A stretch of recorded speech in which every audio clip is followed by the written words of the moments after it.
परिमळाची धाव भ्रमर ओढी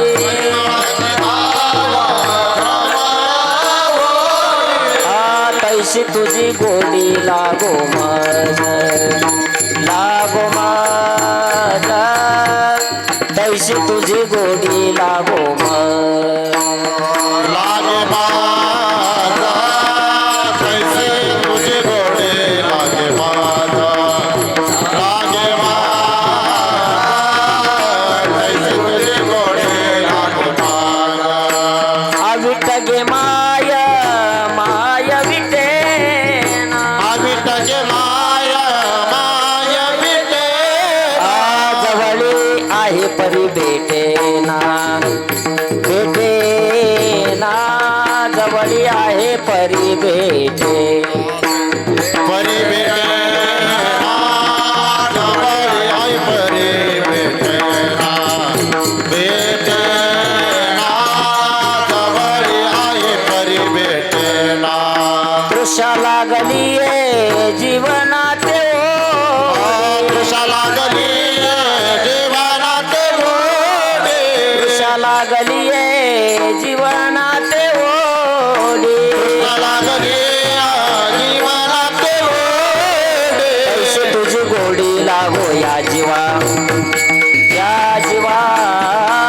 तैशी तुझी गोडी लागो या जीवा या जीवा कैसे तुझी गोडी लागो या जीवा या जीवा कैसे तुझी गोडी लागो या जीवा अविट गे माया विटेना आविटा के माया भेटेना जवळ आहे परी भेटेना भेटेना जवळ आहे परी भेटेना भेटेना जवळ आहे परी भेटेना भेटेना जवळ आहे परी भेटेना कापर कुमादेवी वरू विठ्ठली आवडी परमादेवी वरू विठ्ठली आवडे कापर कुमादेवी वरू विठ्ठली आवडी परमादेवी वरू विठ्ठली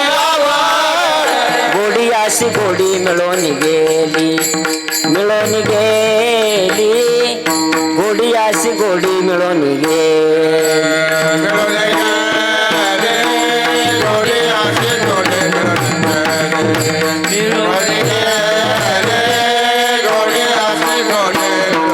अविट गे माया विटेना अविट गे माया विटेना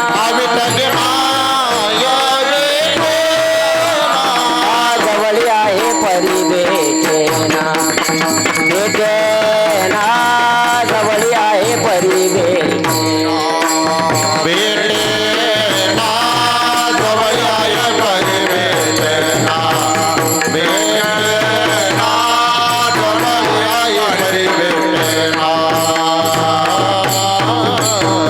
विठोबा रखुमा टाळी वाजवा भजन करा विठोबा रखुमा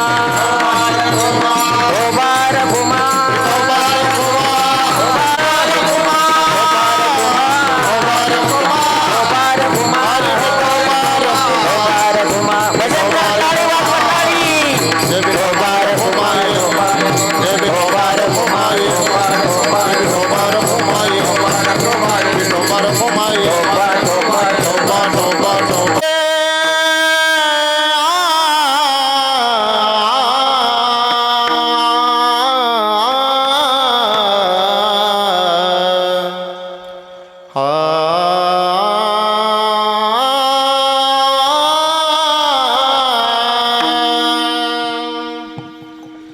परिमळाची धाव भ्रमर मोडे परिमळाची धाव भ्रमर मोडे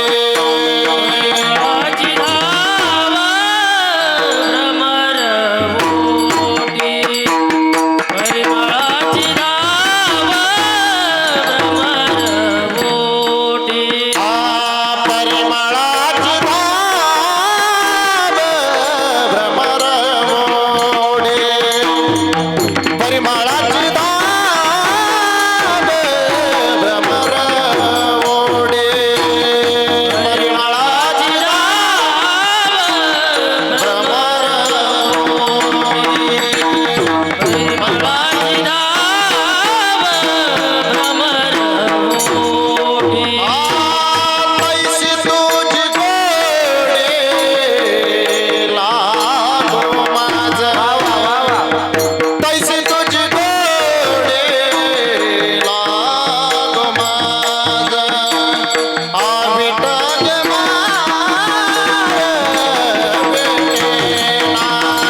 परिमळाची धाव परिमळाची धाव भ्रमर ओढी तैशी तुझी गोडी लागो मज अविट गे माय विटेना जवळी आहे परी भेटेना तृषा लागली जीवनाते ओढी तैसी तुझी गोडी लागो या जीवा अविट गे माय विटेना जवळी आहे परी भेटेना बाप रखुमा देवी वरु विठ्ठली आवडी गोडी आसी गोडी मिळून गेली अविट गे माय विटेना जवळी आहे परी भेटेना समचरण सरोज सांद्र निलाबुदाभं जगननीत पाणी मंडल मंडलाना तरुण तुलसी माला कंजरम कंजनेत्रम सदैवला संविठ्ठलम चिंतयामि पांडुरंगा करू प्रथम पांडुरंगा करू प्रथम दुसरी चरण संताईला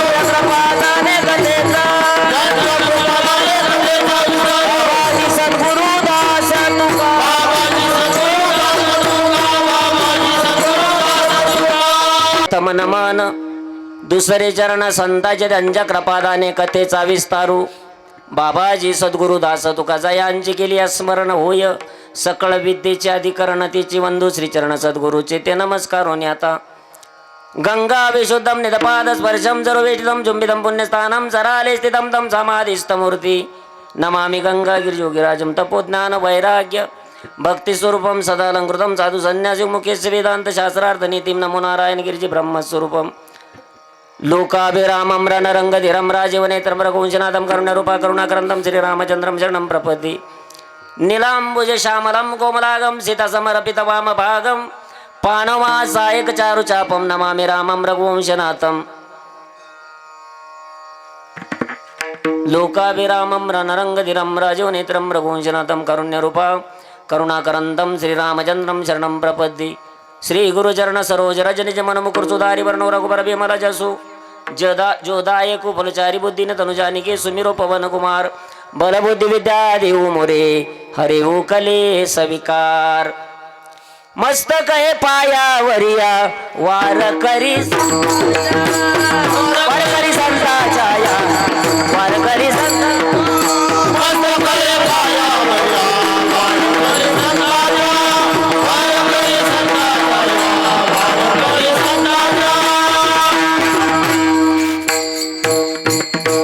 मस्तक हे पायावरिया वार करी संतांच्या शरण शरण जी हनुमंता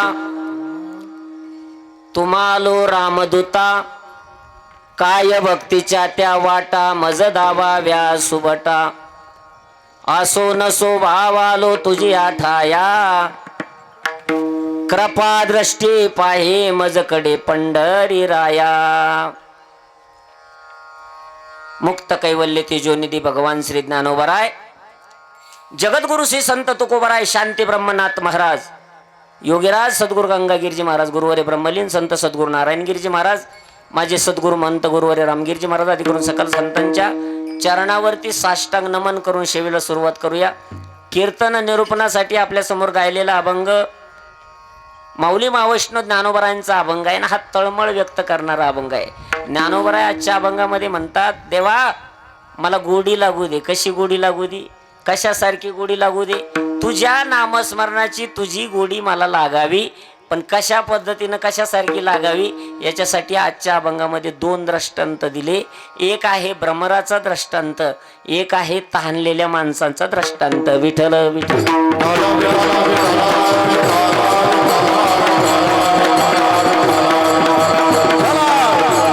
आजच्या अभंगामध्ये दोन दृष्टांत दिले आणि मूळ सिद्धांत पटवून दिलाय। मूळ सिद्धांत असा आहे की देवा तुझी गोडी मला लागावी। आपण सुद्धा हा अखंड हरिनाम सप्ताह करतो, धर्म कार्य करतो, दान धर्म करतो, आलेल्या अतिथीचं पूजन करतो, चांगलं वागतो, चांगलं बोलतो, कशासाठी? काहीतरी साध्य करायचंय आपल्याला. ते साध्य म्हणजे भगवान परमात्मा आहे.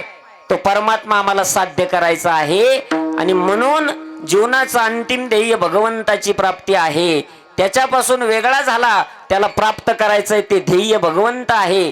मग त्या परमात्म्याची गोडी आपल्यालाही अंतकरणामध्ये तीच इच्छा आहे की आपल्याला गोडी लागावी. कशाप्रमाणे गोडी लागावी त्याच्यासाठी 2 उदाहरणाच्या अभंगामध्ये माऊली मावैष्णव ज्ञानोबरांनी या ठिकाणी दिलेले आहे. संकल्पित मर्यादित वेळेमध्ये आपल्याला या अभंगावरती चिंतन करायचं आहे. तत्पूर्वी वक्त्यानं 2 शब्द परिहार देणं क्रमबद्ध आहे, सर्वांना ज्ञात आहे. गुरुवर्य ब्रह्मलीन संत सद्गुरू नारायणगिरीजी महाराज व सद्गुरू गंगागिरी महाराजांच्या बेटाचं लाडकं गाव म्हणजे वाघाळा गाव आहे. त्याच पद्धतीनं सद्गुरू महंत गुरुवर्य रामगिरी महाराजांचं लाडकं गाव म्हणजे वाघाळा गाव आहे. आणि या गावामध्ये, परमपवित्र गावामध्ये गेल्या 59 वर्षापासून ही परंपरा अविरतपणे चालू आहे. या वर्षी भव्य दिव्य स्वरूपाचा नियोजन या ठिकाणी केलं. सुदामदादांनी सांगितलं की ही जागा आवर करून घेतली. आता किती भारी वातावरण तयार झालं बघा. आता एकदा एक जोरदार टाळी वाजवायची ज्यांनी ही जागेच, ज्यांच्या मनात हा संकल्प निर्माण झाला की नाही नाही आपण इथं धर्ममंडपासाठी ही जागा मोकळी करूया.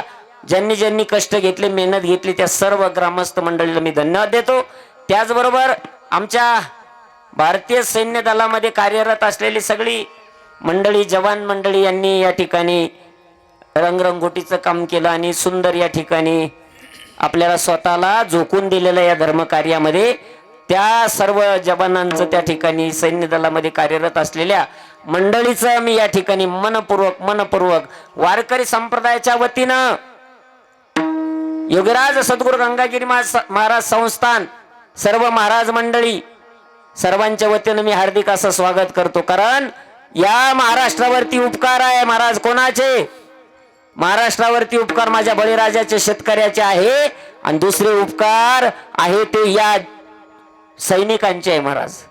आज आपण पाहिलं बाहेरच्या देशामध्ये काय परिस्थिती निर्माण झालेली आहे. बाहेरच्या देशामध्ये कधी कुठून बॉम्ब येऊन पडेल आणि काय होईल सांगता येत नाही. उद्याच्या सकाळची गॅरंटी लोकांना राहिलेली नाही. अशा ही अवस्थेमध्ये संत विचार आपल्या अंतकरणामध्ये घेऊन आमचे सैनिक या ठिकाणी जर धर्म कार्यामध्ये उडी घेत असेल तर आमच्यासाठी ती अभिमानास्पद गोष्ट आहे. आणि म्हणून या सैनिकांच्या चरणावरती मी खरोखर धन्यवाद देईल. कारण आमच्या कपाळावरचा गंध म्हणून सुरक्षित आहे. ही बिचारी मंडळी खांद्यावर बंदूक घेऊन बर्फात काय उन्हात काय रात्रंदिवस डोळ्यामध्ये तेल घालून देशाचं रक्षण करतात. म्हणून आमच्या कपाळावरचा गंध शिल्लक आहे आणि म्हणून आमचा वारकरी संप्रदाय या ठिकाणी टिकून आहे. लक्षात घ्या. खर तर महाराष्ट्राची माती म्हणजे संत विचाराची माती आहे. या महाराष्ट्राच्या मातीमध्ये अनेक संत महापुरुष आले. माऊली मावैष्णव ज्ञानोबा असतील, जगद्गुरु श्री संत तुकोबराय असतील, शांती ब्रह्मनाथ महाराज असतील, संत सावता महाराज असतील, चोखोबराय असतील, निळोबराय असतील, योगीराज सद्गुरू गंगागिरी महाराज असतील. महाराष्ट्राच्या मातीमध्ये संत महात्मे आले आणि या संतांनी जगाच्या समोर एक आदर्श ठेवला महाराज.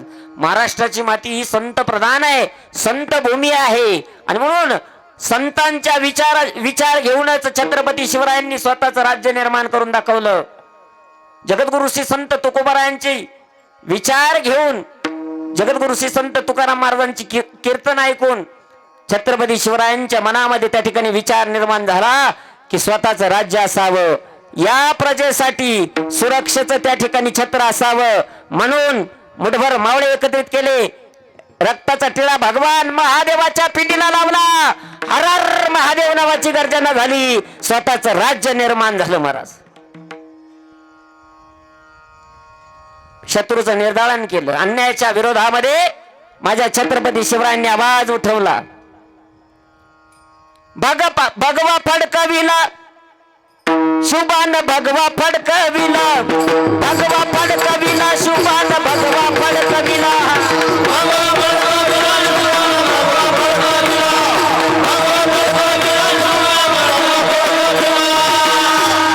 माझ्या छत्रपती शिवरायांनी स्वतःचं राज्य निर्माण केलं.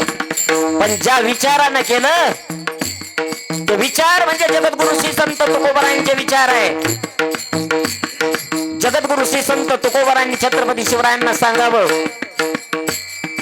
स्वतःच हित आम्ही भगवान परमात्मा हित समजतो, पण तुम्ही स्वतःच हित म्हणजे स्वराज्य समजा.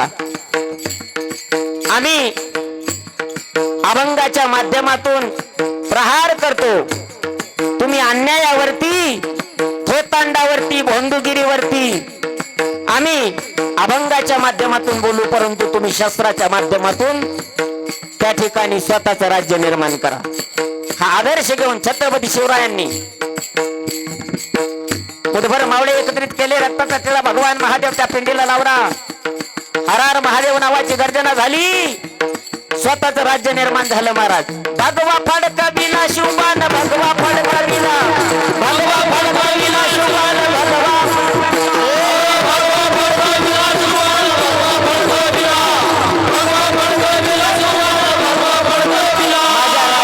स्वराज्य निर्माण केलं. ज्या विचारानं, ती विचाराची माती म्हणजे संत विचाराची माती आहे. याच संत विचारानं अनेक आज आपले हे जे सैनिक आहे महाराज, यांच्या मनामध्ये हा संकल्प निर्माण का झाला? कारण त्यांना माहिती आपला जन्म वाघाळा गावात झालाय आणि वाघाळा गाव हे हाडानं बेटाशी जोडलेलं गाव आहे. म्हणून हे विचार स्फुरण पावले आणि कार्याच्या रूपानं ते बाहेर आले. मग अशा सर्वांना मी मनपूर्वक या ठिकाणी धन्यवाद देतो. गेल्या 59 वर्षापासून सुरू असलेली तागायत आपली ही परंपरा अखंडितपणे अशीच चालू राहावी, हीच प्रभू रामचंद्रजीकडे, काशी विश्वनाथाकडे मी मागणी मागेल. सद्गुरू गंगागिरी महाराजांकडे या ठिकाणी मागणं मागेल. या ठिकाणी ज्ञानेश्वरी ग्रंथराज ज्ञानेश्वरी पारायण सोहळा चालू आहे.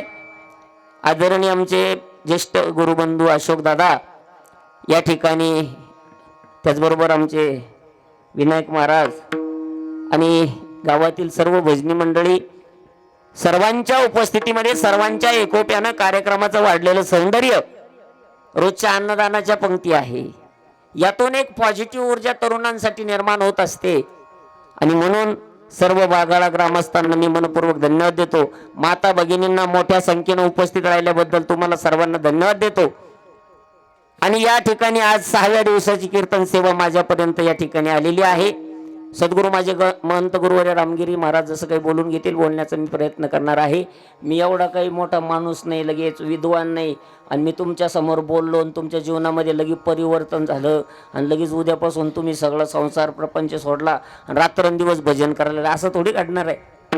असं घडणार नाही, कारण माझी तेवढी अजून साधना नाही, तेवढी तपश्चर्या नाही. ज्या वेळेला बघा गुरुवर्य ब्रह्मलीन संत सद्गुरू नारायणगिरीजी महाराज सहज बोलायचे, सहज बोलले नाही. एखादा औषध महाराजांनी त्यावेळेला जर सांगितलं, तुम्हाला माहिती आहे कॅन्सरचे अनेक पेशंट गुरुवर्य स्वामीराम ब्रह्मलीन संत सद्गुरू नारायणगिरी महाराजांनी बरे केले त्या काळामध्ये.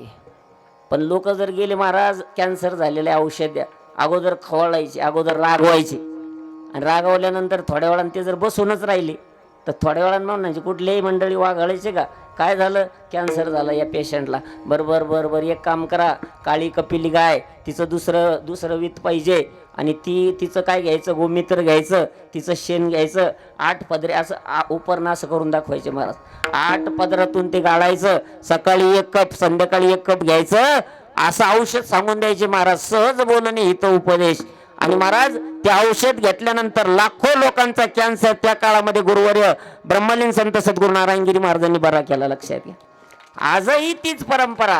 बेटावरती स्वामी रामगिरी महाराज अनेक आयुर्वेदिक औषधं देतात. आता आपल्या बेटामध्ये आयुर्वेद मोठा औषधालय सुद्धा सुरू आहे कामकाज. म्हणजे ही जी परंपरा आहे, आपल्या बेटाची परंपरा ही खूप, आणि ज्येष्ठांची परंपरा आहे. अशा परंपरेमध्ये आम्ही नामस्मरण करतो, हे आपलं भाग्य आहे. 59 वर्षापासून आपण अविरतपणे बेटाच्या सेवेमध्ये आहात. खूप खूप कोटी आपण सर्वांना या ठिकाणी धन्यवाद आहे. मी एवढा काही विद्वान नाही, एवढा काही ज्ञानी नाही की तुमच्या समोर काहीतरी बोललो. मी एकदा प्रयोग करून पाहिला होता. काय झालं, मी सुदाम दादाला त्यांना सांगितलं, काही वर्षापूर्वी स्वामी रामगिरी महाराज आमच्या घरी आले होते. घरी आल्यानंतर बाबा म्हणले, मोठं कुटुंब आहे तुमचं, घर बांधायला पाहिजे. म्हणलं मग द्या भूमिपूजन करून. दिलं महाराजांनी भूमिपूजन करून. तर तुम्हाला सांगतो, 1 वर्षामध्ये आमचा बंगला निर्माण झाला. 1 वर्षामध्ये झाला. आता ती ध्यानातच धरलं. मी म्हणलं बाबांनी भूमिपूजन केलं आणि 1 वर्षात बंगला राहिला बाबा आपला. मग माझी एकदा कथा होती तिकडं श्रीगोंदा तालुक्यामध्ये. कॅमेरा चालू आहे ना त्याला गावाचं नाव सुद्धा सांगितलं असतं तुम्हाला. ते कॅमेऱ्यानं लय लोकांवर बेतेली तशी बघा ठिकाणी त्या श्रीगोंदा तालुक्यामध्ये. एक जण माझ्याकडे आला, मला म्हणजे महाराज मला तुमच्या हातानं भूमिपूजन करायचं. मी बघितलेलं होतं बाबांनी कसं भूमिपूजन केलं. मी म्हणलं करतो ना, सकाळी या. मग गेलो सकाळी, ती पूजा वगैरे करून दिलं भूमिपूजन. पण त्याला म्हणलं इथं करायचं काय, ते म्हणून मला 3 ताळाचा बंगला बांधायचं. म्हणलं बरं केलं भूमिपूजन. मी दक्षिणा घेतली ना आलो. त्याला झाले 7 वर्ष, त्याचा अजून पाया होईल नाही. आता ते पंढरपूरला जाताना मी त्या रस्त्याने जात, मी दुसरीकडून जातो. का बरं असं घडलं महाराज? कारण हळूहळू ढाळे ढाळे केतुलेनी एक वेळे मार्गाची निबळे निश्चित ठाकी. हळूहळू हळूहळू प्रोसिजरनं जर गेला आपण बघा, उपलवना सरीसा पक्षी फळाशी झोंबे जायचा, सांगे नरुके वितायचा पावे वेगी. पिकलेला आंबा झाडावरती पक्ष्यानं पाहिला, माणसानं पाहिला. माणसाला अगोदर कोण जाईन बरं दादा? पिकलेल्या आंब्यापर्यंत अगोदर कोण जाईल? पक्षी जाईल. गेला उडाला, तसा गेला फांदीवर बसला. आता थोड्या वेळानं माणसाला वाईट वाटलं ना, मला आंबा खावा वाटलं, परंतु मला जाता येणार नाही का? ज्ञानोबा आहे त्याचं उत्तर देतात, जाताच येणार नाही का? जाता येईल, पण कसं? हळूहळू ढाळे ढाळे केतुलेनी एक वेळे मार्गाचे निबळे निश्चित ठाके. त्या ठिकाणी निश्चित जाता येईल, परंतु एका एका डहाळीवरून एका फांदीवरून जावं लागेल. डायरेक्ट जाता येणार नाही. मग हे जसं आहे ना, तसं परमार्थामध्ये सुद्धा आम्हाला डायरेक्ट उडी मारता येणार नाही. डायरेक्ट जर आम्ही उडी मारायला गेलो, परिणामी आमचा घात झाल्याशिवाय राहणार नाही. काही लोक म्हणले आम्हाला संतांचं ऐकायचं नाही, आम्हाला कीर्तनकारांचं ऐकायचं नाही, कोणाचं ऐकायचं नाही. आम्हाला देवानं बुद्धी दिली, आम्ही आमच्या मनानं जाऊ. ज्ञानोबांनी खंडन केलं. काय केलं? मनोमार्गे गेला तो तेथेची मुक्ता. मनोमार्गे गेला तो तेथेची. ऐकाची स्थिर झाला तोची.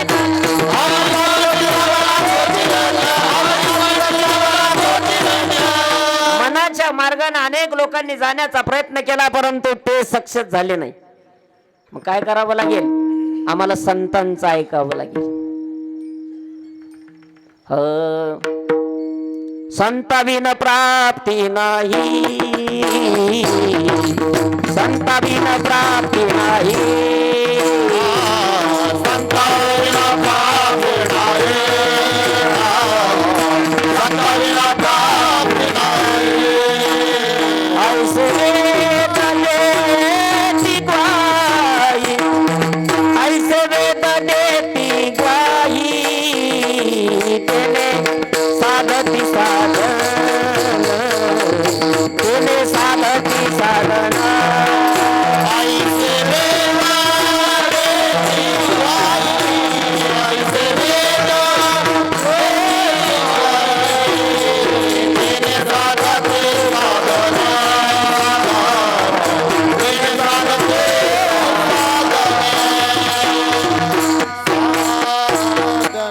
संताविन प्राप्ती नाही, ऐसे वेद देती ग्वाही. वेद जर आपल्याला सांगतायत, संताशिवाय पर्याय नाही. काय करतात महाराज हे नेमकं? संत महात्मे काय करतात? संत महात्मे तुम्हाला आम्हाला उपदेश करतात, आणि त्या उपदेशानं काय होतं? अंतकरणातले जे विकार आहे ना, ते नाहीसे होतात हळूहळू.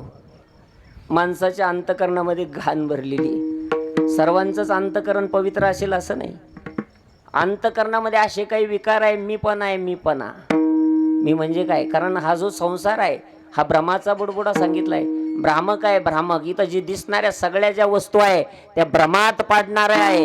आणि अशा या भ्रमाच्या संसारामध्ये वांझेचा पुत्र पोहला रे असं म्हटलंय. वांझेचा पुत्र म्हणजे कोण? अभिमान, मीपणा, अहंकार.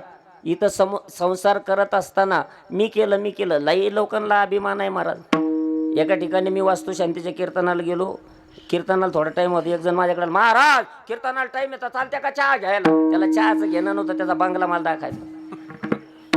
आता आम्ही 12 गावचं पाणी प्यायला, आम्हाला तेच उद्योग करून गेलो. मग त्याच्या घरी, आणि गेल्यानंतर वास्तुशांतीच्या कीर्तनाला दुपारी थोडा वेळ होता. मग गेल्यानंतर ते चप्पल काढल्यापासून सुरू झालं ना, महाराज म्हाताऱ्याच्या काळात काही नव्हतं बरं का, मी केलं हे. म्हाताऱ्याच्या काळात काही नव्हतं बरं का, जमीन मी घेतली. म्हाताऱ्याच्या काळात काही नव्हतं बरं का, दुकान मी केलं बरं का. म्हाताऱ्याच्या काळात काय माझं गेलं डोकं सरकून. म्हणलं काय म्हाताऱ्याच्या काळात काहीच नव्हतं, सगळं तूच केलं. आणि म्हाताऱ्यानं तो टायमाला जर ऑपरेशन केलं असतं तरी लक्षात आलं तर पहा, मी पण मातीमध्ये घालतो महाराज. मी तू पण जाऊ दे दूरे, मी तू पण जाऊ दे दिन दिन दिन आम्ही तुपाना जाऊ दे दोघे, मी तुपाना जाऊ दे दोघे. योगाची भोंगडी पांघरू हरी, योगाची भोंगडी पांघरू हरी. मी तू पण जाऊ दे दूरे, मी तू पण जाऊ दे दूरे. एकची घोंगडी पांघरू हाय, एकची घोंगडी पांघरू हाय. मी तुपाना जाऊ दे दोघे, मी तुपाना जाऊ दे.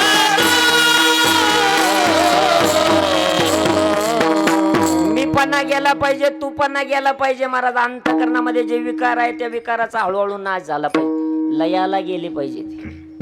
तुकोबाराय सांगतात नाही का, काम क्रोध बंदी खाणी, तुका म्हणे दिले दोन्ही बंदी खाण्यामध्ये टाकले. तसं आमचे सुद्धा काम क्रोधाचे जे विकार आहे हळूहळू ते मावळले पाहिजे, मग त्या सुखाचा शोध लागणार आहे. मग सुखे मी निजलो गा शून्य सारोनी ते वृत्ती शून्याकार झाली आणि मग त्या सुखाला मी पात्र झालो. त्याच्यासाठी अगोदर काय करावं लागेल, अंतकरणातले जे मल विक्षेप आवरण काढावे लागेल. मल नावाचा एक दोष सांगितला. आमच्या तिकडे एक जणाचं पोट दुखायला लागलं, डॉक्टरकडे गेला. डॉक्टर म्हणे पोट कधीपासून दुखत? म्हणे शेजाऱ्याच्या जेसीपीची पूजा झाल्यापासून. पोट कधीपासून दुखत? म्हणे शेजाऱ्याच्या जेसीपी पूजा झाल्यापासून. लक्षात घ्या, हा काय आहे, मल नावाचा दोष. काही सहन होत नाही महाराज. मी एका ठिकाणी कथेला होतो आणि कथेला एक जण माझ्याकडे आला सकाळी. मला म्हणे महाराज कथा चांगली चालू आहे. म्हणलं बरं आहे, बरं बरं बरं बरं. म्हणलं येत राहते तुम्ही? नाही नाही, घरूनच पलड्या पलड्या ऐकतो. म्हणलं बरं, पण तुम्ही आज सकाळी लय लवकर दर्शनाला आले, काही बोध झाला काय तुम्हाला? ते म्हणलं बोध नाही महाराज, ते आपल्या चुलत भावानं बोर मारला म्हणे पाण्याचा. म्हणलं पाणी लागलं का? म्हणलं पाणी लय लागलं. म्हणलं मग चांगलं झालं. हे काय चांगलं झालं, आम्हाला प्यायला पाणी नाही. मग म्हणलं याचा फॉल्ट नेमकं काय मला कळा ना. मग मी म्हणलं याच्या भावाला पाणी लागलं आणि म्हणून याला वाईट वाटायला लागलं. मी म्हणलं मग तुमचं काय काम आहे? मला म्हणे महाराज आपल्याला बोर घ्यायचा, तुम्हाला पाणी कळतं का? आता आमच्यासारखे कीर्तन करायला पाणी कळत आणि आम्हाला जर पाणी कळलं असतं लोकांना आम्हाला वावरत नसतं बांधलं. पण मला म्हणे पाणी कळतं. मी शांत उभारलं. म्हणलं सख्या चुलत भावानं बोर मारला आणि याला वाईट वाटू राहिलं. आता काय करावं, काय लोक आले म्हणलं, निर्माण झाले, जन्माला आले. सख्या चुलत भावानं बोर मारला आणि याला वाईट वाटायला लागलं. मग तेवढ्यामध्ये त्याला म्हणलं मी शांत उभा राहिलो आणि त्याला वेगळा भ्रम झाला. त्याला वाटलं या महाराजाला पाणी कळतं पण हे फुकट सांगा ना. मग त्यानं खिशात हात घातला. महाराज ते श्रीमंत होतं. खिशात हात घातला आणि त्यानं असे 7,000 रुपये 500-500च्या नोटा काढल्या आणि लगेच नारळ धरलं वरून आणि ते 7,000 रुपये धरले नारळाच्या खाली अशी आणि माझ्याकडे केली अशी. आता कळतं पाणी. आणि तुम्हाला सांगत ते 7,000 रुपये मी पाहिले ना, पांडुरंगाची शपथ घेऊन सांगतो तुम्हाला, जागेवर पाक्या फुटल्या. आम्हाला पाणी कळायला लागलं ना तिथं ते 7,000 पाहिल्यावर. त्याला म्हणलं कळतं ना घे इकडं. ते म्हणे किती मारावं लागन बोर? म्हणलं 250 फूट. ते म्हणे पाणी कितीचं लागन? म्हणलं 3चं. तो म्हणे 1चं का लागना पण त्याची पाखी तुटली पाहिजे. म्हणलं तुटन घेतले ते 7,000 घातले खिशात. आणि मला काय, पण त्या मला काय माहिती रात्रीच बोरची गाडी आणि अहो मी इकडच्या वस्तीवर थांबेल त्यांना आणली ना बोरची गाडी. रात्र मला कुठं झोपी मी म्हणलं आपल्यावर बेतली राव. खडाडाम खडाडाम खडाडाम कोरडा बोर गेला 300 फूट. खकाण्यानं पांढरा फॅक झाला आणि पाठी उठायला मला आला. महाराज ओ महाराज. थोड्या वेळानं आधी ओ महाराज म्हणतो दादा. नंतर त्याने ते ओ काढून टाकलं आणि तिथं ऐ लावलं. अय महाराज. आता त्या माणसाचे 2 इमानदार कुत्रे होते ते काय येऊन दे ना त्याला मध्ये. आता मला कायची झोप, त्याचा आवाज मी ऐकतो ना, मी झोपीचं सोंग करेल. ओ महाराज अय महाराज. आणि थोड्या वेळाने ते कुत्रे येऊन द्या मग ते वैतकलं आणि तिकडूनच म्हणजे वाटोळा वहीन तो. मी म्हणलं मा वहीन तवा वहीन तो रातभर झालं त्याचं काय करायचं. विठ्ठल विठ्ठल.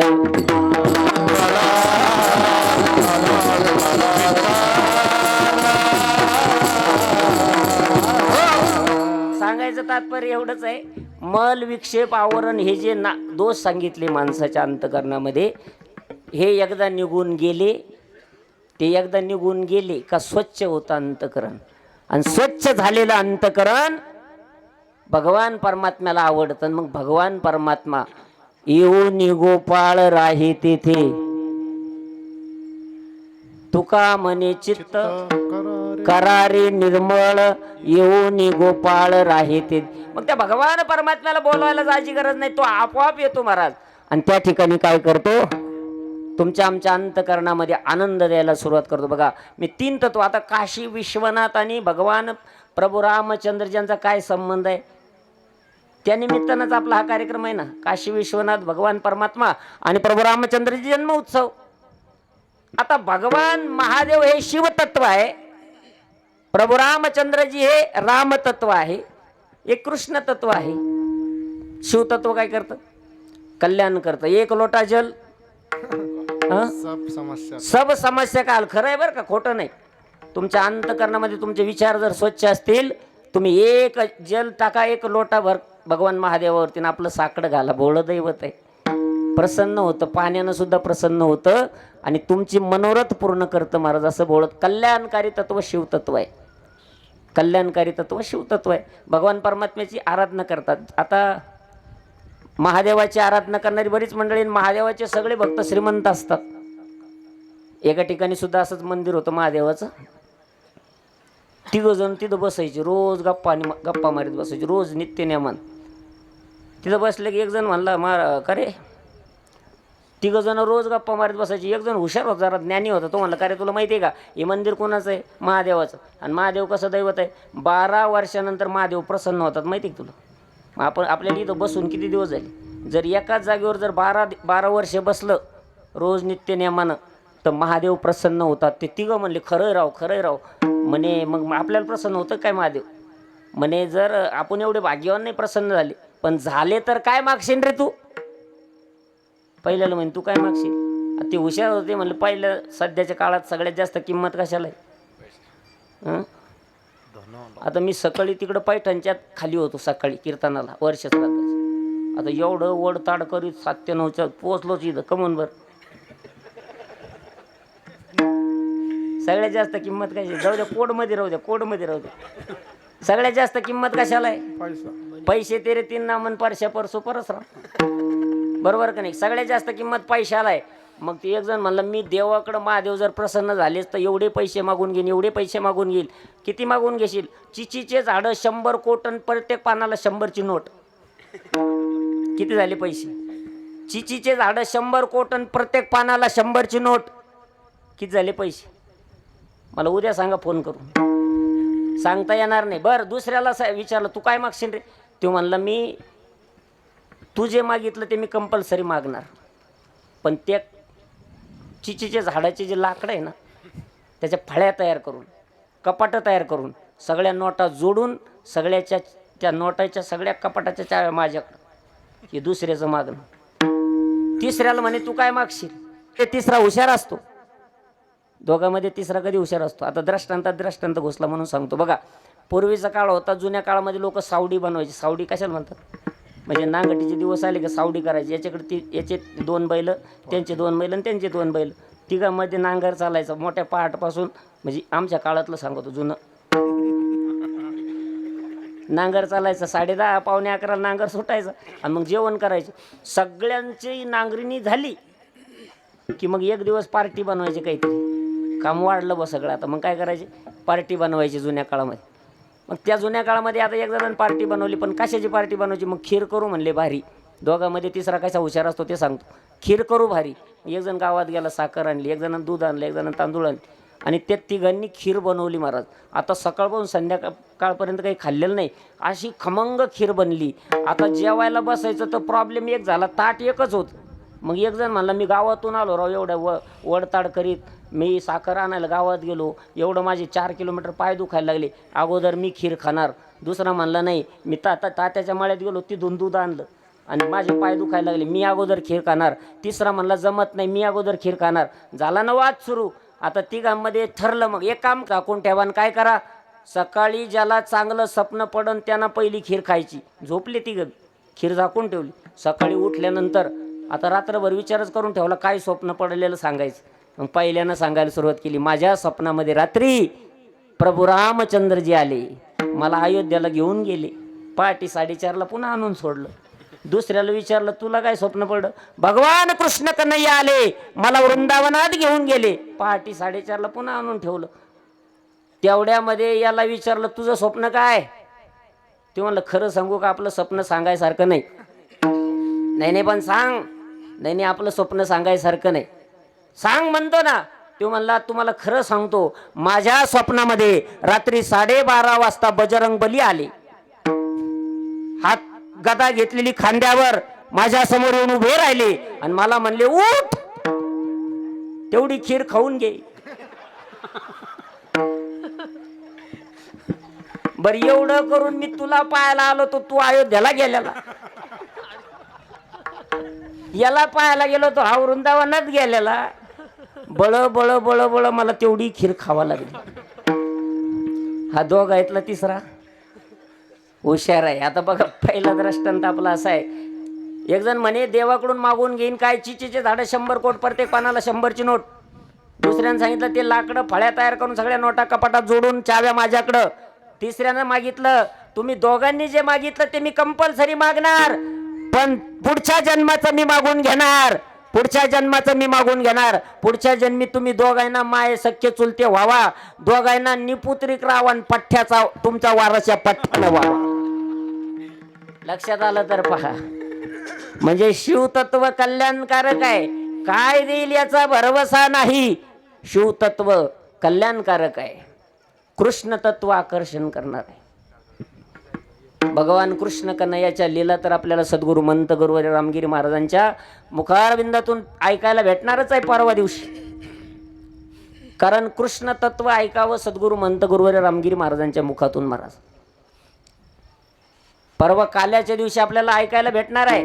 कृष्ण तत्व म्हणजे आकर्षण तत्व आहे, आकर्षण करणार आहे.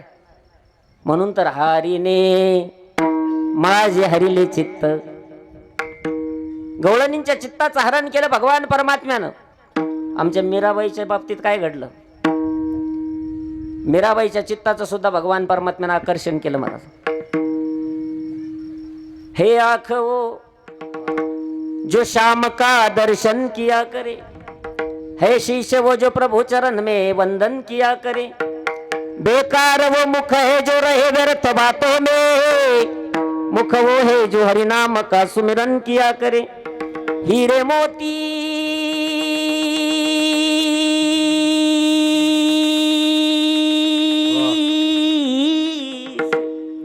हीरे मोती से नहीं है शोभा हाथ की, है हाथ वो जो भगवान का पूजन किया करे. मर कर भी अमर नाम है उस जीव का जग में, प्रभु प्रेम में सदा जीवन किया करे. ऐसे लागी लगन, ऐसे लागी लगन, ऐसे लागी लगन, ऐसी लागी लगन, मेरा हो गई मगन, ऐसी लागी लगन. मीराबाईच्या चित्ताचं आकर्षण केलं भगवान कृष्ण कन्हैयानं.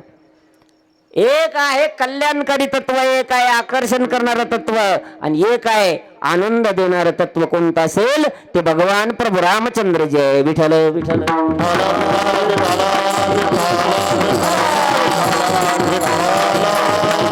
आनंद देणारं तत्व म्हणजे राम प्रभू आहे. आणि प्रत्येकाला आज अपेक्षा आहे तुम्हाला आम्हाला कशाची बरं, आनंद या जीवनाचा सुगंधा परिदर वळावा, पाव्यातला सूर जैसा ओठातून ओघळावा. आनंद या जीवनाचा सुगंधा परिदळ वळावा आ आ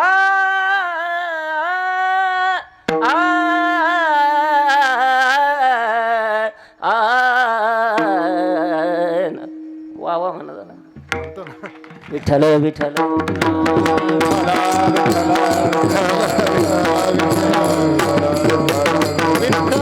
तुम्हाला बघा आता इथं वातावरण चांगलं आहे म्हणून मी जरा गाण्याचा सुद्धा आनंद घेऊन राहिलो.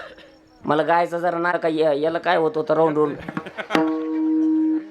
सगळ्यालाच आवडणं आणि सगळ्याला सगळं समजतं असं काही नाही. बघा एखाद्या वेळेला ही मंडळी हुशार आहे, साऊंड सिस्टीमवाली चांगली आहे, गाणारी मंडळी हुशार आहे म्हणून जाणकार मंडळीच्या समोर गावं म्हणून थोडासा आलाप मारला तर आनंद वाटतो मला. पण एखाद्या वेळेला माझ्यापेक्षा ते सुद्धा सुंदर आलाप मारू शकतात.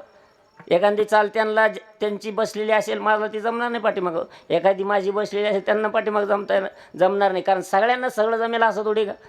हे बघा आपलं तुम्हाला जे जमन ते मला जमणार नाही, मला जे जमन ते तुम्हाला जमणार नाही, आणि आपल्या दोघांना जे जमतं यांना जमणार नाही, आणि यांना जे जमन ते कोणालाच जमणार नाही. विठ्ठल विठ्ठल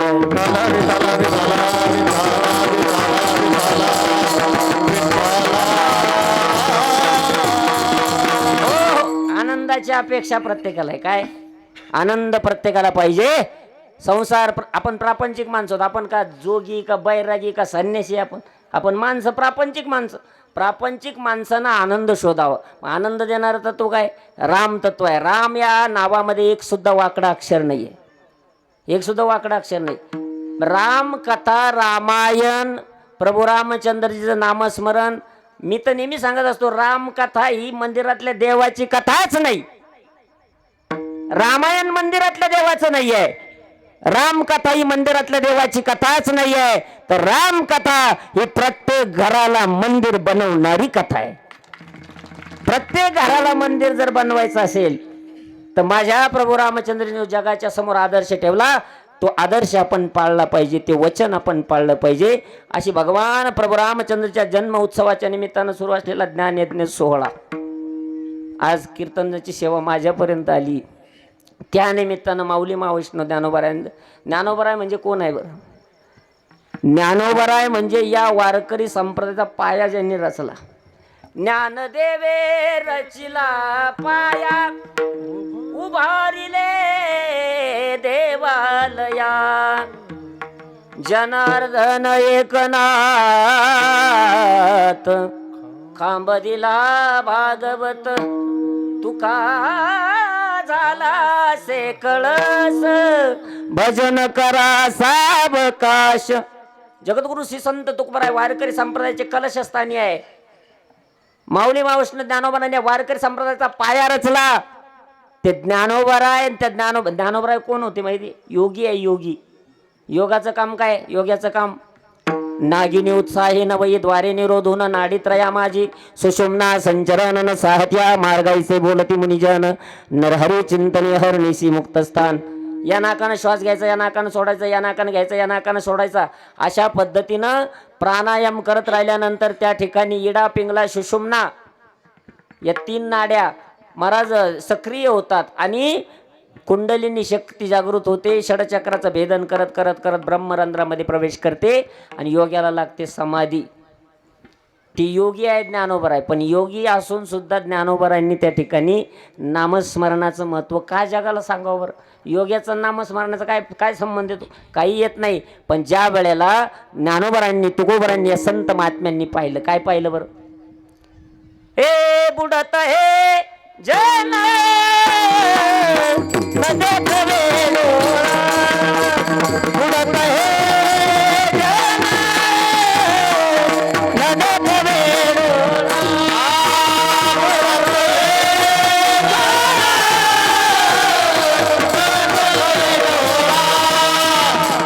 हे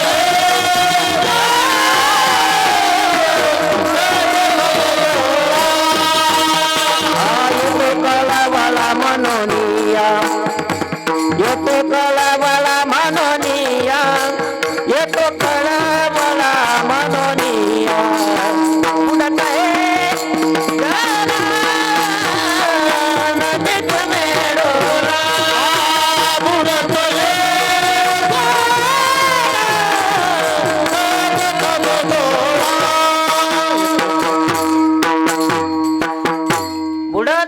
जन न देखवे डोळा, डोळ्यानं पाहत नाही.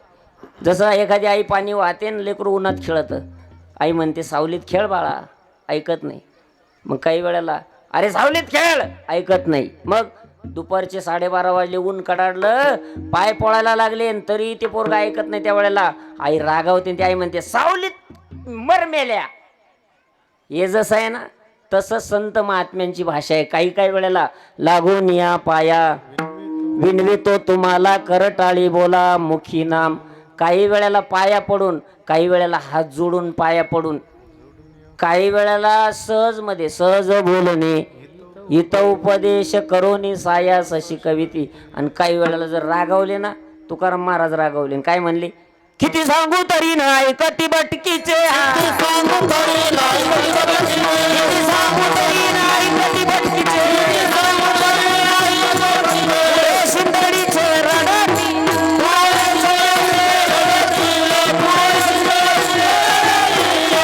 तुकाराम महाराज म्हणतात आता मजा मारतील पण पुढं शिंदळीचे रडतील. म्हणून आता सावध व्हा. काही वेळेला रागवतात. नाथ महाराज सुद्धा रागवले काही वेळेला नाथ महाराजांनी त्या ठिकाणी धाक दाखवला. हे जरी नाही ऐकलं तरी दुसरा येईल, सरते शेवटी बा काळ बांधून नेईल, एका जनार्दनी आमचे काय बा जाईल. पिंगळा माधवारी बोली बोलत होते, पिंगळा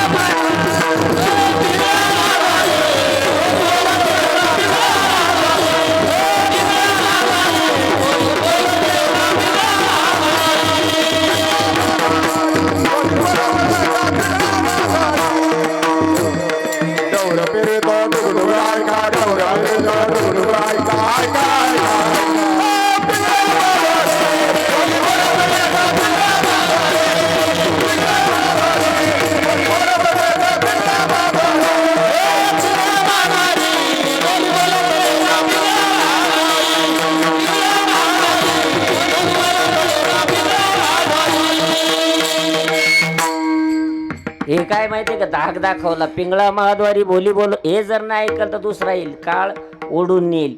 धाक दाखवलेला आहे. काही वेळेला सहज बोलून, काही वेळेला त्या ठिकाणी थोडंसं मोठेपणा देऊन, अशा पद्धतीनं अभंग रुजवले संतांनी. आणि या जगाला सुखाच्या मार्गाकडे नेण्याचा प्रयत्न साधू संतांनी केलेला आहे.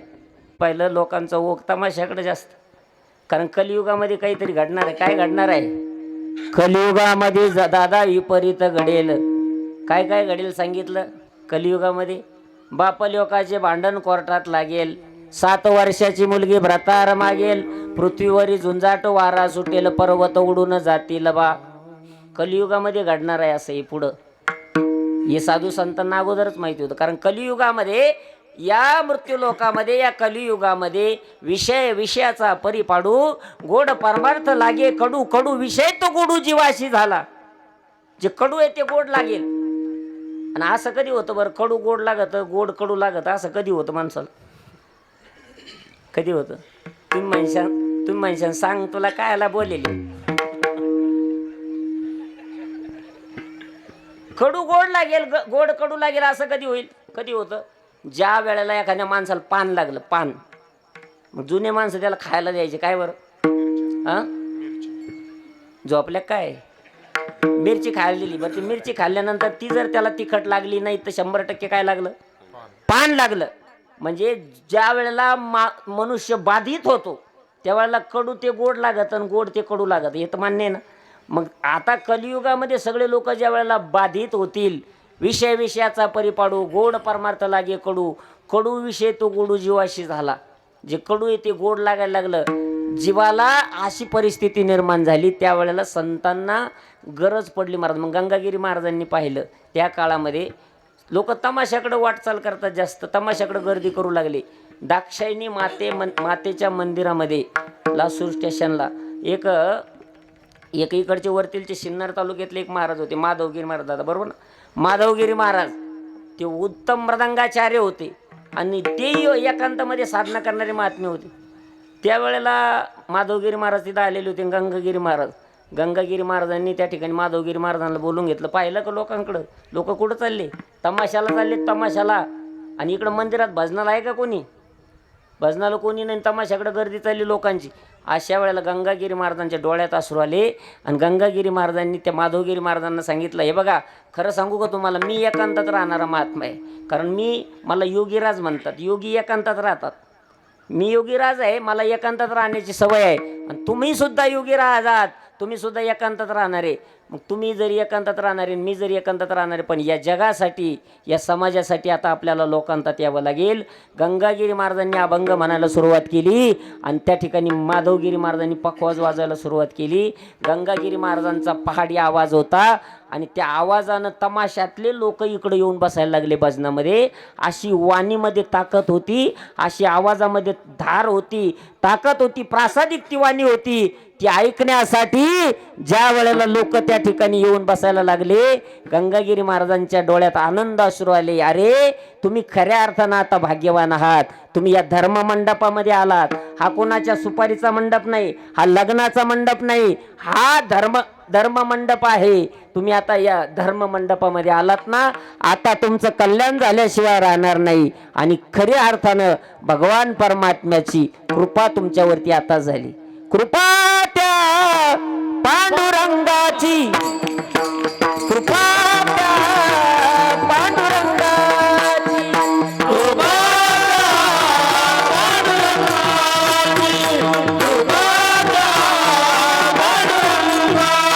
लागली से आज गोडिया भंगाची, लागली से आज गोडिया भंगाची, कृपा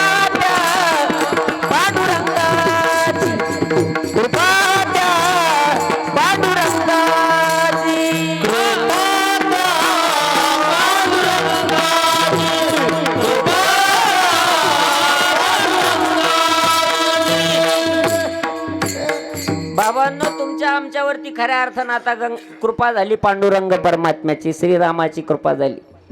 मी तर धन्यवाद देईल आपल्याला, वाघाळा ग्रामस्थावरती श्रीरामाची कृपा झाली. कारण रोजच फिरायचा योग आहे, पण एवढ्या मोठ्या संख्येनं भक्त परिवार कीर्तनासाठी अजिबात नाही महाराज. पण इथं पहिल्यापासून हरिपाठापासून मंडप भरलेला आहे. खरंच आपण भाग्यवान आहात. संतांच्या विचाराचं रसायन आपण पिलंय. गंगागिरी बाबांच्या, हरिगिरी नाथगिरी महाराज, सोमेश्वरगिरी महाराज, ब्रह्मलीन संत सद्गुरू नारायणगिरीजी महाराज, सद्गुरू महंत गुरुवर्य रामगिरी महाराजांच्या विचाराचा रसायन निश्चितच आपण घेतलेला आहे. म्हणून ही ऊर्जा आपल्यामध्ये टिकून आहे. सद्गुरू गंगागिरी महाराज असतील, महाराष्ट्राच्या मातीमध्ये अवतारित झालेले जे संत महात्मे असतील, या संतांच्या मनात एकच विचार होता की सर्वांचं चांगलं झालं पाहिजे. आणि त्या उद्देशानं संतांनी अभंगाची निर्मिती केली. अनेक अभंग आहे. काही अभंग शब्दशः अर्थानं घेतले तर त्या ठिकाणी अर्थ कळतो, काही अभंग मतीत अर्थानं घेतले तर अभंगाचा अर्थ कळतो. आज आपण शेबेसाठी जो अभंग घेतलेला आहे तो माऊली महावैष्णव ज्ञानोबारायांचा आहे. ज्ञानोबाराय त्या ठिकाणी भगवान परमात्म्याची गोडी लागावी, तळमळ निर्माण झाली अंतकरणामध्ये. आणि अंतकरणामध्ये तळमळ निर्माण झाल्याशिवाय काहीच नाही. आपल्या या कलियुगामध्ये राहता राहता आपल्या अंतकरणातली तळमळ तर गेली, पण मळमळ व्हायला लागली आपल्याला बऱ्याच ठिकाणी. आणि म्हणून तळमळ महत्वाची आहे. बघा, जगद्गुरु श्री संत तुकाराम महाराजांना सद्गुरूंनी भेट दिली. कधी दिली बरं? ज्या वेळेला अवस्था निर्माण झाली. कोणती अवस्था? जीवना वेगळी मासोळी तैसा तुका तळमळी. अवस्था काय? पाण्यापासून मासा जसा बाजूला काढून टाकल्यानंतर त्याची जी अवस्था होती तशी अवस्था आपल्या अंतकरणामध्ये व्याकुळता निर्माण झाली पाहिजे. व्याकुळता म्हणजे काय? बेटी लागे जीव लागली सियास, पाहे रात्र दिवस वाट तुझी. बेटी लागे जीव लागली सियास, पौर्णिमेचा चंद्रमा चकोरा जीवन, तैसे माझे मन ओ तैसे माझे मन वाट पाहे. भेटी लागे जीव लागली सियास. त्या भेटीची आस निर्माण झाली पाहिजे, व्याकुळता निर्माण झाली पाहिजे. तुकोबरांच्या अंतकरणामध्ये व्याकुळता निर्माण झाली. परिणाम माघ शुद्ध दशमी पाहून गुरुवार केला अंगीकार. काय तुका म्हणे सापडविले वाटे जाता गंगा स्नाना आणि मस्तकी तू जाना ठेविला कर. सद्गुरूंनी ओळखलं, तळमळ निर्माण झाली. जगद्गुरु श्री संत तुकोबारायांना अनुग्रह दिला महाराज. तशीच आमच्या अंतकरणामध्ये ज्या वेळेला तळमळ निर्माण होईल त्यावेळेला भगवान परमात्मा भेट देईल. बघा आपल्या जवळच आहे तो. तुझं आहे तुझं पाशी परी तू जागा चुकल. अनावधानानं नको त्या गोष्टींनी त्या ठिकाणी जागा घेतली, परिणामी तो भगवान परमात्मा लपल्या गेला. जसं दूध तापलं, तापलेलं दूध आहे आणि त्याच्या दुधावरती साय आली जाडाशी, त्या साई खाली दूध आहेच, परंतु काय झालं अनावधानानं दूध आता दिसत नाही, साय आली ना वरून. तसंच आहे भगवान परमात्मा आतच दडलेला आहे, परंतु हृदय मंदिरी शोधून पाये हृदय मंदिरी शोधून पाये हृदय मंदिरी शोधून पाये हृदय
मंदिरी देव हे हृदय मंदिर शोधून पाहे.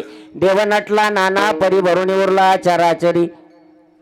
नाना प्रकारानं तो भगवान परमात्मा नटलेला आहे, पण नको त्या गोष्टीनं काय केली, गर्दी केली.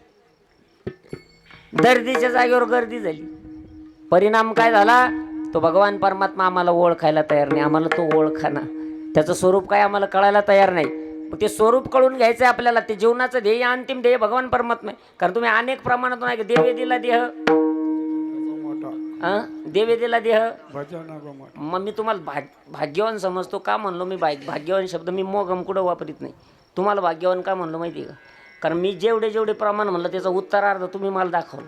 खरं बरं का? मी जे प्रमाण काढलं त्याचं उत्तरार्ध तुम्ही मला सांगू राहिले. नाही तर काही ठिकाणी हलाना डोलाना बोलाना काय असे बसले राहते नसते. आणि एका ठिकाणी तर मला मागून प्रमाण दिलं एका जणानं, म्हाताऱ्या माणसानं, एका जनार्दनी घोडा त्यांच्या संग.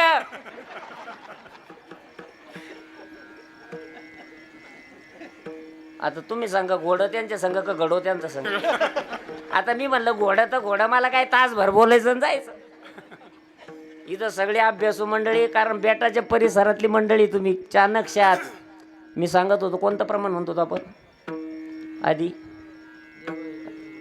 देवे दिला देह भजना गोमाटा. तो या झाला फाटा बाधिकेचा. बाधिकेचा फाटा म्हणजे काय?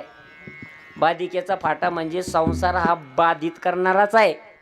संसाराकडे फाटा फुटला. देवानं दिला होता कशासाठी? भजनासाठी दिला. गोमटा म्हणजे चांगला सुंदर नरदेह दिला तुम्हाला आम्हाला भजनासाठी. सुंदर चांगला देखना नरदेह कशासाठी दिलता? भजनासाठी. आता जी गोष्ट ज्याच्यासाठी दिली त्याच्यासाठी वापरली पाहिजे का नाही? जी गोष्ट ज्याच्यासाठी मिळाली त्याच्यासाठी वापरली पाहिजे का नाही? आधी माझी इथं इंडिवर गाडी आहे. आधी कशासाठी? म्हणजे मी गाडीचं भूषण सांगतो असं काय. आणि तुमच्या सगळ्यांच्या आशीर्वादाने गुरुवारी स्वामी रामगिरी महाराजांच्या आशीर्वाद आमच्या पाठीमागे आहे. 2-2 वर्षाला कीर्तनकार गाड्या बदली. पण याच्या पाठीमागं सांगू तुम्हाला अगोदर कोणाचं त्या ठिकाणी साध नाही, कोणाची त्याग आहे याच्या पाठीमागं.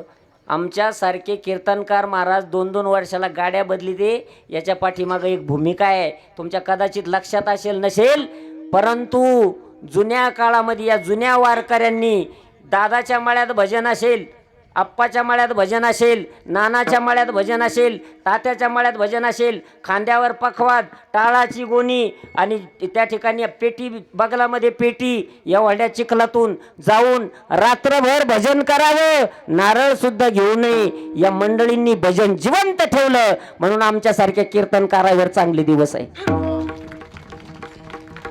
त्याग आहे पाठीमागचा त्याग. आपण पाठीमागं पाहिलं पाहिजे. मी नेहमी सांगत असतो, संसार प्रपंच करताना पाठीमागं पहा.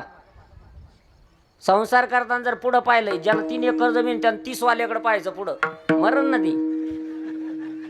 ज्याला 3 एकर आहे त्यानं 1.5 एकर वाल्याकडे पहा, 1.5 एकर त्यानं भूमिहीनाकडे पहा ना. जो भूमिहीन आहे त्यानं त्या पुला खाली राहिलेले ते भीक मागणाऱ्या लोकांकडे पहा ना, ते सुद्धा जीवन जगतात की नाही.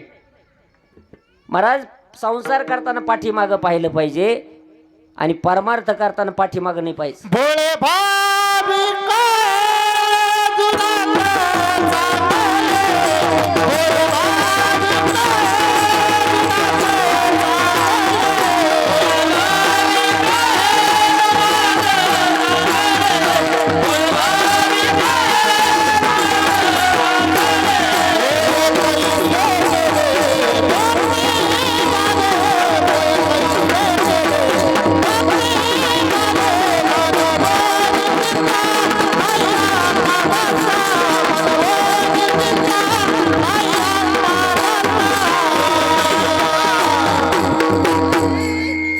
भोळे भाविक हे जुनाट चांगले. संसार करताना पाठीमागं पाहायचं, प्रपंच करताना पुढं, परमार्थ करताना पुढं पाठीमागं पाहायचं. पाठीमागं काय पाहायचं? कारण पुढं पाहून त्या ठिकाणी संसार प्रपंच नाही करायचं. मग याचा अर्थ म्हणजे जुन्या काळामध्ये आपण काय परिस्थिती होती आता पाहिलं. आधी मुळात संसार सरकणार आहे. पहिला सपरात राहत होता, पत्र्याच्या 2 खोल्या बांधल्या, सरकला पुढं, स्लॅबचा बंगला बांधला, सरकला पुढं. असं सरकत सरकत चालणारच हा संसार आहे. म्हणून पाठीमागं पाहायचं आपण. जुन्या काळामध्ये कसे लोकांनी कसं आयुष्य व्यतीत केलं, आपल्या जुन्या माणसांचं त्याग आहे, पाठीमागं पाहायचं. आणि परमार्थ करताना पाठीमागं पाहायचं नाही, कारण मागचे लोक तुम्हाला परमार्थ करून देणार नाही. प्रत्येक गावामध्ये 1-2 जण राहते. मला एक जण म्हणला ना, जय हरी महाराज, आज कुठे खेळ. आज यो खेळ आहे का? पण त्याच्या का तोंडाला हात लावून जाऊन. एक जण म्हणला, बरं आहे वा तुमचं. म्हणलं तुमचं काय झालं? वाटोळं झालं. काय झालं? कांद्याला भाव नाही. त्या कांद्याचा मागाय संबंध नाही नाही, पण तुमचं बरंच आहे. म्हणलं कसं काय बरं आहे रे? ते मला म्हणलं, पिशीत फेटान खिशात नोटा. त्याच्या का तोंडाला हात लावून देतो. अहो, हे लोक परमार्थ नाही करून देणार, लक्षात घ्या. आणि म्हणून देवे दिला देह भजना गोमटा. ही गाडी कशासाठी? फिरण्यासाठी. बरं, फिरण्यासाठी. मग तिला मी थोडा एक्स्ट्रा डोकं चालवलं. एक्स्ट्रा डोकं कशाला म्हणतो माहिती? एक्स्ट्रा आमच्या तिकडे एका म्हातारीची अक्कलदाड दुखायला लागली पाठीमागची. रातभर फन फन फन फन फन. ते गेलं डॉक्टरकडे गेल्यानंतर डॉक्टर साहेब, रातभर लई दुखली राव, ही अक्कलदाड काढून टाका. डॉक्टर जरा एक्स्ट्रा डोकं चालवणार होती. डॉक्टर म्हणजे झोपा. झोपवलं आणि इंजेक्शन दिलं भुलीचं. आणि ती जी अक्कलदाड होती ना, त्या अक्कलदाडीच्या अलीकडच्या 3 दाडा काढून म्हातारीच्या हातात ठेवलं. ते म्हातार रागवलं आणि ते मोकळं झालं ना बचळ अख्खं. मग ते डॉक्टरला म्हणे, असं काय केलं? डॉक्टर जरा एक्स्ट्रा डोकं चालवलं. डॉक्टरनं सांगितलं, हात घालायला जागा केली. विठ्ठल विठ्ठल.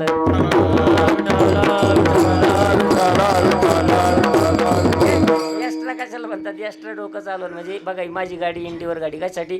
फिरण्यासाठी. सकाळी या गावाला, उद्या सकाळी त्या गावाला. फिरण्यासाठी दिली की नाही गाडी मला? कारण तुम्हाला माहिती आहे का, आमच्यासारख्या कीर्तनकाराला वरदान दिलं तुकाराम महाराजांनी. तुकाराम महाराजांनी त्या काळामध्ये सस्त्याच्या काळात 42 लाख रुपये वाटून दिले. हे माहिती आहे ना तुम्हाला? 42 लाखाची प्रॉपर्टी वाटून दिली तुकाराम महाराजांनी. आणि त्या दिवशी रात्रीच आमची मिटिंग घेतली होती सगळ्या कीर्तनकार महाराजांची. महाराजांनी सांगितलं होतं, 42 लाख वाटून चाललो म्हणे, पण इथून पुढं अख्ख्या महाराष्ट्रात फिरा, लोक इकडून याचा सगळं हांगाडा. विठ्ठल विठ्ठल.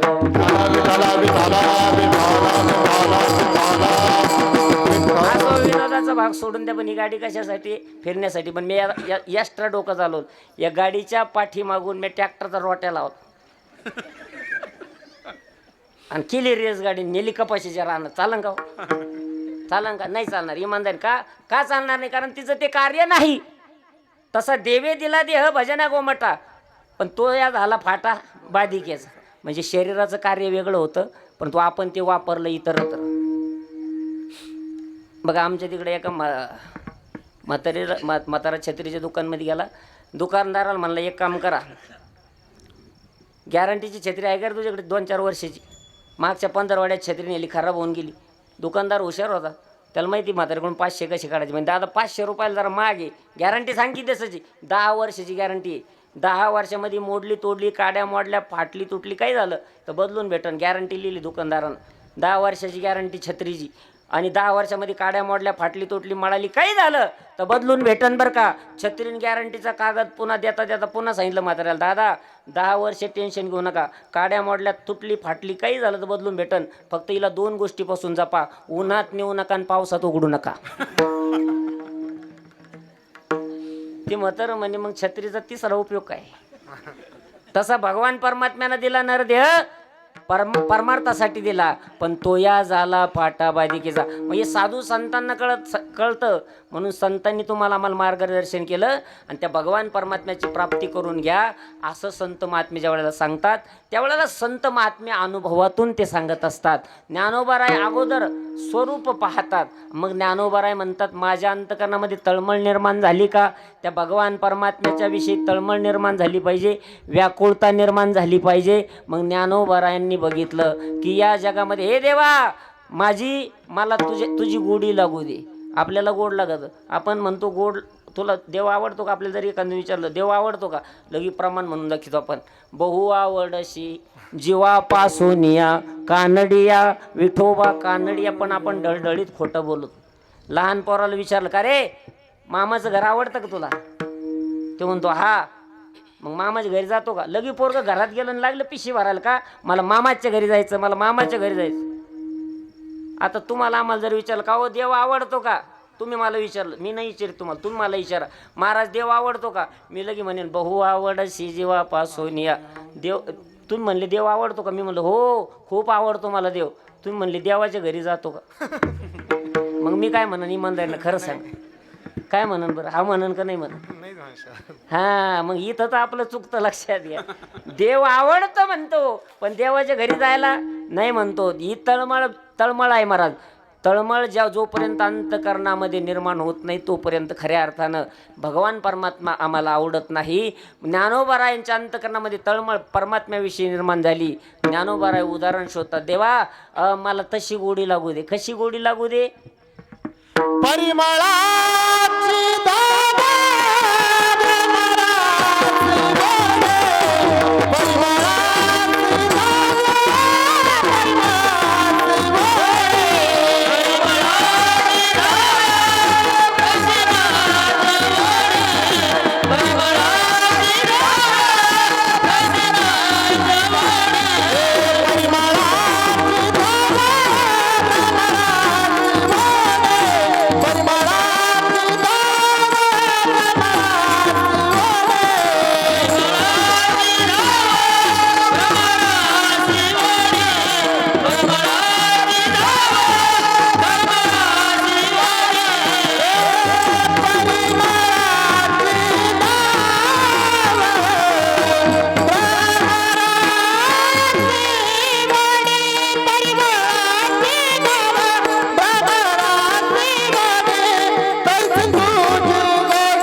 परिमळाची धाव भ्रमरावोडी परिमळाची दाव, भ्रमरावोडी तैशी तुझी गोडी लागो मज. परिमळाची दाव, परिमळ म्हणजे काय बघा, एक कमळाचं फुल असतं, कमळाचं फुल, आणि त्या कमळामध्ये त्या ठिकाणी मकरंद सेवन करण्यासाठी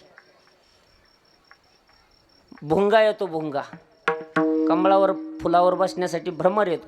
बघा फुलं दोन प्रकारची असतात, एक चंद्र विकसिनी आणि एक सूर्य विकसिनी.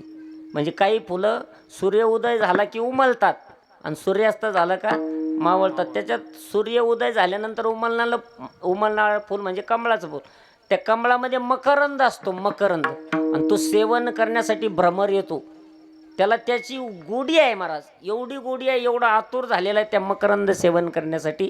तो भ्रमर कुठं असलं कमळ तरी भ्रमर फिरत फिरत फिरत फिरत येतो, त्याच्यावरती बसतो आणि ते मकरंद सेवन करतो. ते मकरंद सेवन करण्यामध्ये एवढा गुंग होऊन जातो. संध्याकाळ कधी होती त्या भ्रमराला भान राहत, कमळ मिटल्या जातं संध्याकाळी, भ्रमरमध्येच गुंततो. गुंतला भ्रमर, त्या कमळामध्ये गुंतला भ्रमर, आणि गुंतल्यानंतर त्या ठिकाणी रात्र गेली, सकाळ झाली, कमळ उमललं, पण श्वासोश्वास त्याचा गुदमरला, त्याला श्वास घेता आला नाही रात्री, आणि त्या ठिकाणी भुंगा सकाळी मेलेला होता त्या फुलामध्ये. आता मला त्या भुंग्याविषयी तुम्हाला थोडं सांगायचं आहे. तो भुंगा तोच भुंगा आहे की जो तुमच्या सपराचे बांबू कोरीत. सपराचे बांबू कोरणारा भुंगा वेगळा नाही, तोच भुंगा आहे. सपराचे बांबू कोरीतो एवढे टणक, पण तिथं कमळाच्या पाकळ्यात मेला. का बरं? त्याचं कारण काय? माऊली ज्ञानोबारांनी विचारलं. भ्रमर भेदी कोडे बलतेची काष्ट कोरडे, परी कळिके माझी सापडे कोवळिया. हाच प्रश्न तुकाराम महाराजांना विचारला. महाराज भ्रमर कमळाच्या फुलामध्ये का मेला? तुकोबारांनी त्या ठिकाणी उत्तर दिलं. प्रेम प्रीतीचं बांधले, प्रेम प्रीतीचं बांधले,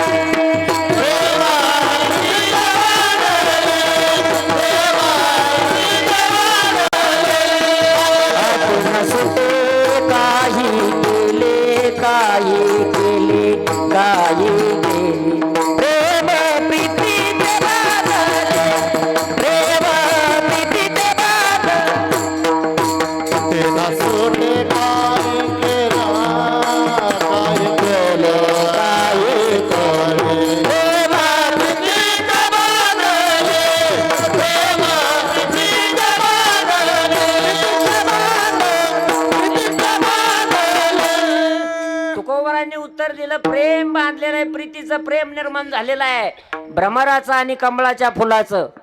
मग जे प्रेम निर्माण झालंय, ज्ञानोबाराय सांगतात तसं प्रेम मला देवा तुझ्या चरणाजवळ निर्माण झालं पाहिजे. म्हणून परिमळाची धाव, भ्रमर ओढी तैशी तुझी गोडी लागो मज, तशी मला गोडी लागू दे. कारण जगामध्ये मी या जगामध्ये पाहिलं सगळं विटणार आहे. सगळं काय आहे? विटणार आहे, नाश पावणार आहे. आज दिसतोय उद्या दिसेलच याची गॅरंटी नाही. सगळं विटणार आहे. एकमेव अविट काय असेल? तू आहे देवा. अविट माय माय विटेना, अविट माय विटेना, अविट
विडोबार कुमार जय विठोबार कुमारी विडोबार कुमार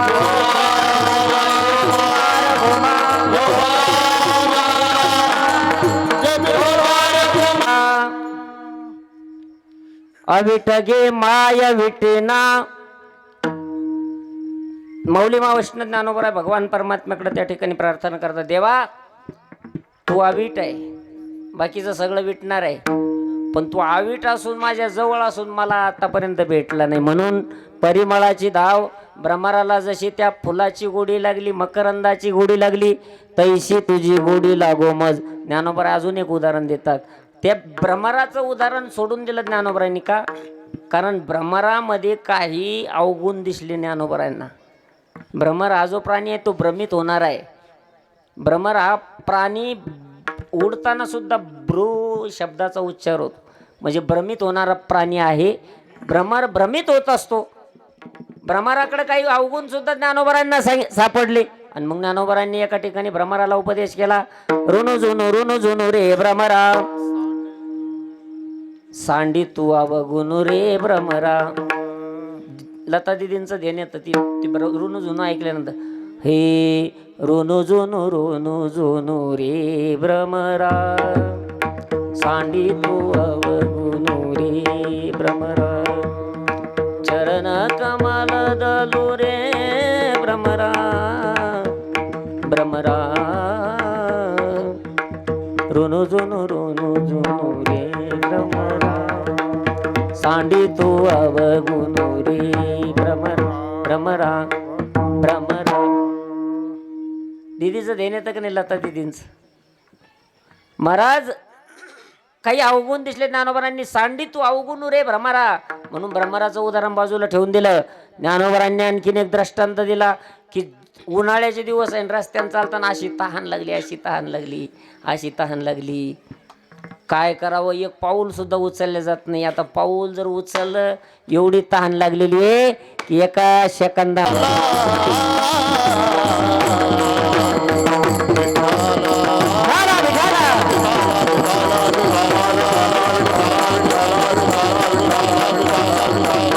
सर्वांनी 1 मिनिट भजन करू, सर्वांनी वर हात करा, एक मिनिट वर. म्हणून अशी टाळी वाजवायची की सद्गुरू गंगागिरी महाराजांचं हे वाघाळ गाव म्हणजे परम पवित्र गाव आहे आणि एवढी ऊर्जा या गावात भरलेली आहे असं वाटलं पाहिजे सर्वांना. आणि म्हणून बघा, गंगागिरी महाराजांनी 4 महावाक्य जगाच्या समोर दिले. कोणते कोणते? लेने को हरिनाम, देने को अन्नदान, तरने को लीनता और डूबने को अभिमान, तरने को लीनता, डूबने को अभिमान, तरने को लीनता, डूबने को अभिमान, तरने को लीनता, डूबने को अभिमान. लेने को हरिनाम, देने को अन्नदान, लेने को हरिनाम, देने को अन्नदान, तरने को लीनता, डूबने को अभिमान, तरने को लीनता, डूबने को अभिमान, तरने को लीनता, डूबने को अभिमान. हे बघा योगीराज सद्गुरू हा 1736 ला कापूसवाड गावामध्ये सद्गुरू गंगागिरी महाराज प्रकट होतात. गोसाव्याच्या घरी जन्मले संत हे बाळ रूपात, घराघरातून भिक्षा मागुनी गाई चालती रानोरात, नाद कुस्त्याचा भारी, नाद कुस्त्याचा भारी, जय जय गंगागिरी महाराज, जय जय गंगागिरी हा, जय जय गंगागिरी महाराज, जय जय गंगागिरी, जय जय गंगागिरी महाराज, जय जय गंगागिरी. कुस्ती करून फिरत आले मातुल ठाण गावात, ज्या काळाने जिंकले सगळ्या ज्या काळाने हरविले सगळ्या जिंकले त्या काळास, लक्ष्मण बुवागिरीचे वचन ऐकून व्याकुळ तळमळले मन, त्याच जीवा ईश्वरी